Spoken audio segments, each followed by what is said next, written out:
Hey, what's going on, guys? Welcome to the channel. Today I got 5 or more tips if you're a beginner cannabis dispensary shopper and you're looking to go to the dispensary for the first time and you don't know what to expect. So today I'm going to give you a couple tips, some key things to keep in mind for the first time you go, just to lighten the blow a little bit so you don't got to worry as much about what's going to happen and what the experience is going to be. So before I get into it, I was hoping you guys could do me a favor and hit that subscribe button down there. I would really appreciate that. And also, if you could hit that thumbs up button, I would appreciate that too. But most of all, I would appreciate if you can leave a comment and let me know what you think on the subject.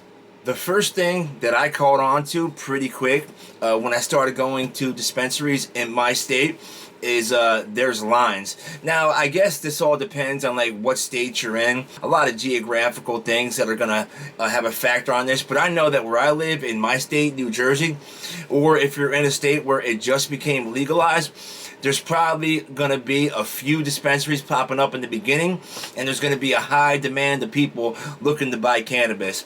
So that's the situation with me in my state, in New Jersey.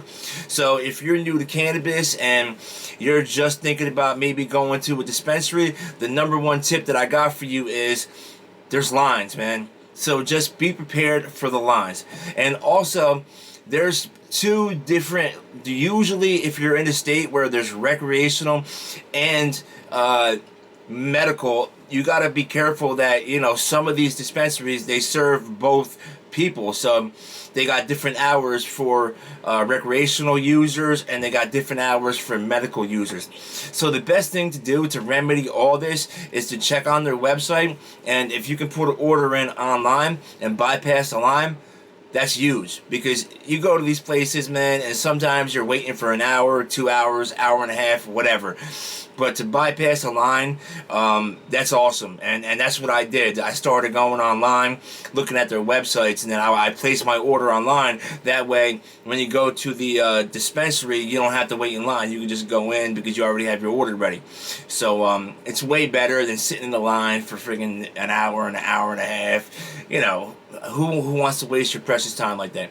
Tip number 2 for new cannabis dispensary shoppers is, if you're new to the cannabis dispensary, don't just go there blindsided like, yeah, you know, I'll look around there and I'll make a decision there, because that just never works. Because by the time you get there, you probably maybe waited in line for X amount of time, and then you get in there, there's somebody behind you, there's somebody in front of you, and you just feel rushed. So the best thing to do is to look at the website before you go.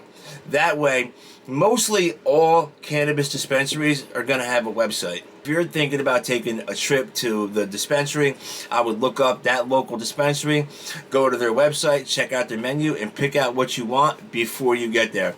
That way, when you go, you're not going to be overwhelmed looking at a menu with 25 different strains, and you're just going to just spit out the first thing that pops out at you. Like, let me get the Pineapple Express Kush. You know what I'm saying? Because that's really what happens.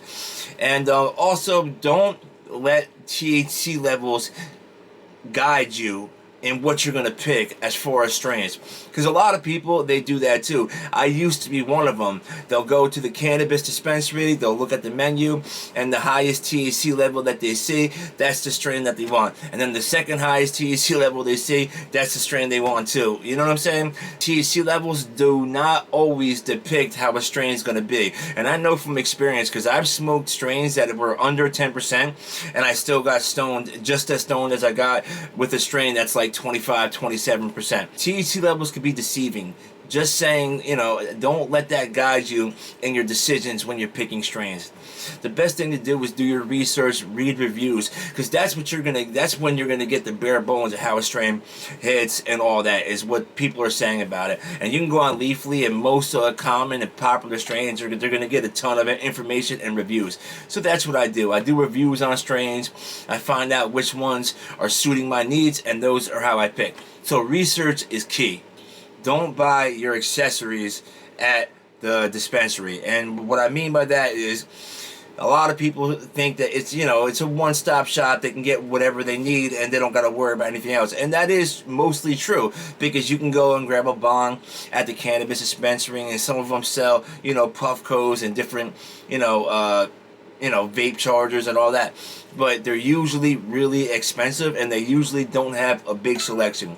So if I was you, I would get my accessories either online or at your local head shop, because you'll get it for a lot cheaper and you'll be able to get a big selection.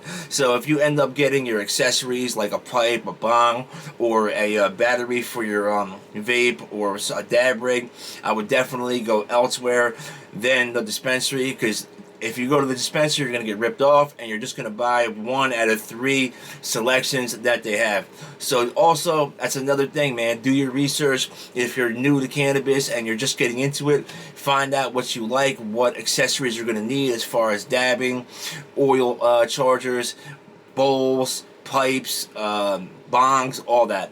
I'm telling you, a little bit of research goes a long way. So I wouldn't buy accessories at a dispensary, and I think that's a pretty good tip. Lastly, but really importantly, this is a major tip. A lot of cannabis dispensaries, they run deals. They have certain days that certain things are cheaper, and there's sales. So if you're in a state where you might have a lot of dispensaries popping up, do your research and find out which dispensaries have the best deals. That way you can save some money, man. You know what I'm saying? Because I know right now my dispensary, on a non-deal day, if you go in there and buy a premium eighth, it's going to cost you anywhere between $60 to $75. New Jersey is an expensive state for cannabis.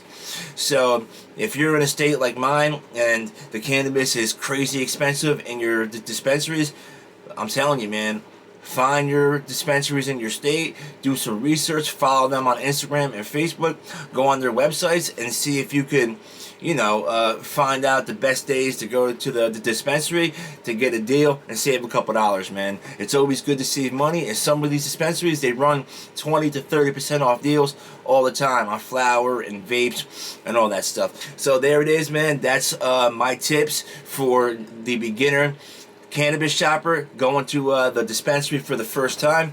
I hope that this video was helpful for you guys. I know it could be a little bit overwhelming when you're walking into cannabis dispensary for the first time and not knowing what to expect. But luckily, you have YouTube, we have the internet, and you have my channel to let you know what's up. Listen, guys, don't forget to hit that subscribe button. Hit me a thumbs up if you can. Let me know what's going on in the comments. And don't forget to have a great day. Peace out.